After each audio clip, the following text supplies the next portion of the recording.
शालेय साहित्य खरेदीचं योग्य ठिकाण आलंय आपल्या शहरात। डोक्यालिटी घेऊन येत आहे भव्य शैक्षणिक साहित्य आणि विक्री प्रदर्शन।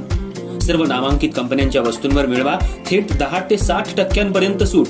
यामध्ये school bag, compass, pen, pencil, tiffin, वही, वॉटर बॉटल, मुलींसाठी उत्कृष्ट बॅग, स्टडी टेबल तसंच शाळेसाठी लागणारं सर्व साहित्य एकाच छताखाली मिळण्याचं ठिकाण म्हणजे डोक्यालिटी प्रदर्शन।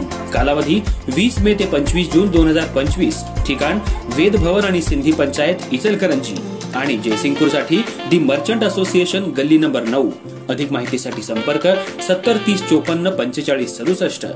तर मग चुकू नका ही संधी। चला वेद भवन आणि सिंधी पंचायत इथं।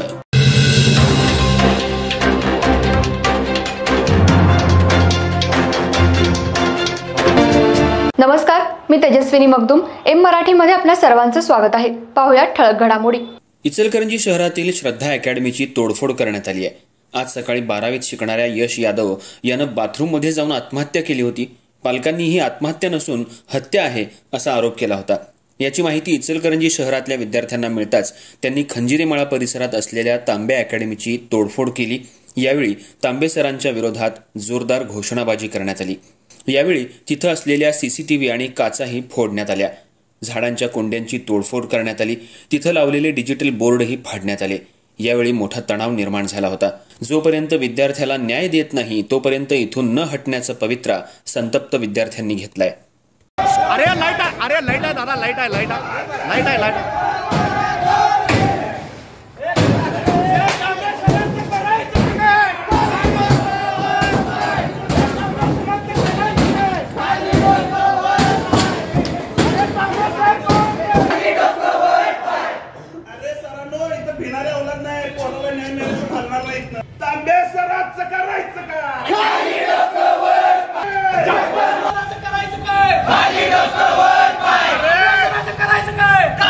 कुणालाही बोलवा, तांबे सरांचं करायचं काय? तांबे सर कोण रे? चप्पल मारा कोण रे? खाली डोक्यावर पाय, खाली डोक्यावर पाय। तांबे सर, हे तांबे सर कोण रे? चप्पल मारा कोण रे?